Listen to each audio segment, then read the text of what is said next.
வணக்கம். திருக்குறள் அதிகாரம் 9. விருந்தோம்பல். இல்லற வாழ்க்கை நடத்துவோர் தம் வீட்டிற்கு வருகின்ற விருந்தினரை எவ்வாறு போற்றிட வேண்டும், எவ்வாறு பேணி காக்க வேண்டும் என்பதை விளக்குவது திருக்குறளின் 9ஆம் அதிகாரம் விருந்தோம்பல் ஆகும். வணக்கம். இன்றைய திருக்குறள் 82. விருந்து புறத்ததா தானுண்டல் சாவா மருந்தெனினும் வேண்டற்பாற் விருந்து புறத்ததா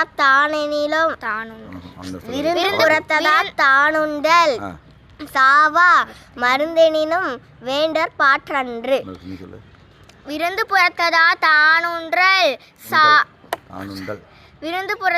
தானுண்டல் சாவா மருந்தெனினும் வேண்டற்பாற்.